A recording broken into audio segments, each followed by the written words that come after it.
ఆయన కాంగ్రెస్ ఉండి కాంగ్రెస్ మంచి ఒక పరిపాలన చేసి మన రాష్ట్రానికి ఒక మంచి నాయకుడిగా ఆయన చేసినందుకు మీరు కన్నుకు తెలిసిన విషయాలే. రోజు కాంగ్రెస్ పార్టీ ఇంత బలపరిచింది, గతంలో పేదవాళ్ళకి మంచి చేసినంటే అది కాంగ్రెస్ పార్టీ వల్లనే అవుతుంది. అటువంటి పార్టీలో రాజశేఖర్ గారు కూతురుగా కాంగ్రెస్ పార్టీ చేరి కాంగ్రెస్ పార్టీని బలపరుచుకోవాలా, మా తండ్రి చేసిన పనులని ఎక్కడ ఆగిందో అక్కడి నుంచి నేను లాక్కొని రావాలా, నేను చేయాలా, పేదవాళ్ళకి మంచి చేయాలనేది కోరుతున్నారు.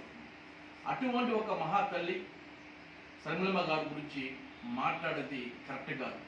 ఎందుకంటే ఒక సీనియర్ నాయకుడు చింతామోహన్ గారు, నీకు ఇంత ఏజ్ అయితే కానీ బుద్ధి లేకుండా మాట్లాడుతున్నావు. నువ్వు ఇప్పుడే కాదు, ఫస్ట్ నుంచి ఒకరు బాగుంటే నీకు నచ్చదు. నీ దగ్గర ఒక బుద్ధి ఏమంటే ముందుకు ఒకరు పోతా ఉంటే నువ్వు లాగేసడానికి ముందు ఉంటావు.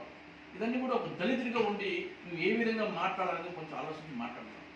నువ్వు ఏం చేస్తున్నావు? ఒక మంత్రిగా ఉన్నావు, ఎంపీగా ఉన్నావు, ఇంతవరకు ఒక దళితుడికి ఏమైనా చేసింది నువ్వు ఉండదా? మినిస్టర్గా ఉన్నావు, నువ్వు మీ కుటుంబం బతికింది తప్ప నీ చరిత్రంలో ఒక కుటుంబానికి లేదు. మీ దగ్గర ఉండే డ్రైవర్లకి ఇంటి పని వాళ్ళు కూడా ఏమైనా చేసినావా? అటువంటి ఒక మనిషి శర్మిలమ్మ గురించి మాట్లాడటానికి ఏ ఒక్క అధికారం నీకు ఉండదు అనేది మేము సూచిస్తున్నాం. ఎందుకంటే నీకు ఆ రైట్స్ లేవు. ఇది మీ పార్టీ, మీది నీకు ఒకరికే కాదు పార్టీ, అందరూ మేమంతా కూడా కాంగ్రెస్ ఉండాలే. ఇది లేకుండా మేము వైఎస్ఆర్లోకి పోయినాం, కానీ అక్కడ మాకు కరెక్ట్ లైన్ వల్ల మళ్ళీ మేము ఎక్కడ ఉన్నామో స్థాయికి అక్కడ వచ్చేసినాం. కానీ ఇక్కడ మీరు మాట్లాడుతున్న ఏ విధంగా అంటే కొత్త వాళ్ళు రాకూడదు, మేము ఉండాలా, మేమే చేయాలా అంటున్నారు. 10 ఏళ్ళుగా మీరు ఏం చేశారు? సీనియర్ నాయకులు ఏం డెవలప్మెంట్ చేశారు? ఒక 10 మంది చేర్పించినారా? లేదా పార్టీని బలపరుచుకున్నారా? ఆంధ్రాలో కాంగ్రెస్ పార్టీ ఎక్కడ ఉండిందా అనేది ఒకసారి మీరు ఆలోచించాలా. ఈరోజు విమర్శించేది కరెక్ట్ కాదు. శర్మిలమ్మ వచ్చిన తర్వాత ఒక వైఎస్ఆర్ రాజశేఖర కూతురుగా ఈరోజు బలపరుస్తున్నారు. రేపు రాబోయే కాలంలో ఆయమ్మ ఒక మంచి సీఎం కావచ్చు, రేపు రాష్ట్రానికి మంచి లీడర్ అవుతున్నది. అటువంటివి ఊర్చుకోకుండా నేనేదో సీనియర్ లీడరు, నేను చెప్పింది చేయాలా అనేది కరెక్ట్ కాదు. నీకు ఆయమ్మ డబ్బు తీసుకొని మాకు సీట్ ఇచ్చుండొచ్చు అని చెప్తే ప్రూవ్ చేస్తా అంటే నువ్వు కాని పక్కన రా, సత్యం చేస్తావు. నీకు అమ్ముడిపోయిన మనిషి నువ్వు. ఈరోజు నువ్వు అమ్ముడిపోయి ఒక పార్టీలో వండుకొని కడపలో తెలుగుదేశం కాస్తూ అంటావు.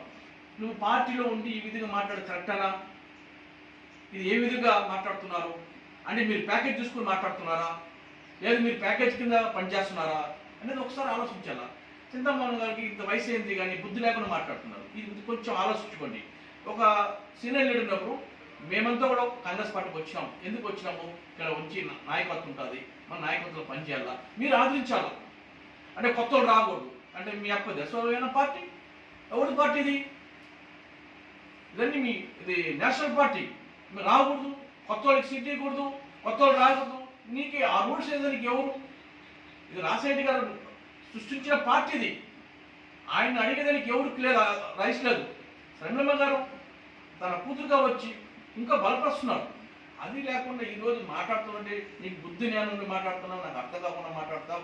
ఏజ్ అయింది, ఇంటర్మీడియట్ తీసుకోవాలా, ఇంకా యువకులు ఉన్నారు, ఇంకా మంచి మంచి నాయకులు ఉంటారు. రాబోయే కాలంలో బలపరచుకోవాలనుకుంటే నువ్వు ఒక పీసీసీ అధ్యక్షుల గురించి మాట్లాడడానికి నీకు ఎంత దూరమో నాకు అర్థం కాకుండా మాట్లాడుతున్నావు. కొంతమంది నాయకులు మాట్లాడుతున్నారంట, మేము ఉన్నాము, ఒక జెండా ఎత్తుకుని మేము తిరుగుతున్నాము, ఈరోజు చూస్తుంటే లక్షలు వేలు జెండా వచ్చేసింది, మేము ఎట్లా పరిపాలన చేయాలి, మేము ఎట్లా తిరగాలన్నారు. అంటే మీకు కొంచెం పార్టీని డెవలప్ చేయాలా, పార్టీ గురించి ఆలోచించాలి ఎవరైనా సరే. సీనియర్ నాయకులు అంటే అందరూ కలుపుకోవాలా, అందరూ కలుపుకోండి, రాండి, మేము మీకు సహకరిస్తాం, మీకు కూడా మేము సపోర్ట్ చేస్తాం, మాకు మీరు సపోర్ట్ చేయండి. ఆ విధంగా మీరు కలుపుకుంటే బాగుంటుంది. కానీ మీరు కొత్త వాళ్ళు వచ్చినారు, కొత్త వాళ్ళు రాకూడదు, మేము ఉండాలంటే మీరు ఏం చేస్తారు? ఇన్ని రోజులు ఏం చేస్తారు? 10 ఏళ్ళకి ఏం చేశారు మీరు చెప్పండి.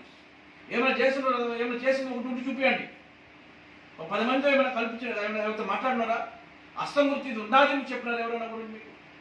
ఈరోజు మేమంతా దాదాపు రాష్ట్రంలో 4 మంది ఎమ్మెల్యేలు వచ్చినాం, రిజైన్ చేసి వైఎస్ఆర్ పార్టీ నుంచి కాంగ్రెస్ పార్టీ చేరి ఈరోజు బలపరుస్తున్నాం. మా అక్కడికి తోడున్నాం. ఆమెను రేపు రాబోయే కాలంలో సీఎం చూడాలని ఉన్నాం. వచ్చేసి ఇదంతా కూడా ఆలోచించుకోండి. మీరు సీనియర్ నాయకులు, ఇంకో మీరు కూడా ఇటువంటి వాక్యాలు మాట్లాడకుండా మీరు దాన్ని కూడా కొంచెం దయచేసి మానుకోండి. రిటైర్మెంట్ అయిపోయింది నీకు, మళ్ళీ రిటైర్మెంట్ అయిపోయిన తర్వాత మళ్ళీ నేను చెప్పింది జరగాల, నేను ఇట్లా ఓడు, నేను సీనియర్ నాయకుడు, అదంతా ఈ కాలంలో ఎవరు చూస్తున్నారు? అంటే బలమైన వ్యక్తికి ఉంటే 10 మందికి మంచి చేస్తే నువ్వు సీనియర్ నాయకుడు. ఏం చేయకుండా ఉన్న సీనియర్ నాయకుడు ఏం చేస్తావు? దళితులకు ఫస్ట్ దళితులుగా ఉండి దళితులకు పుట్టి దళితులకు ఏం చేస్తావు చెప్పాను.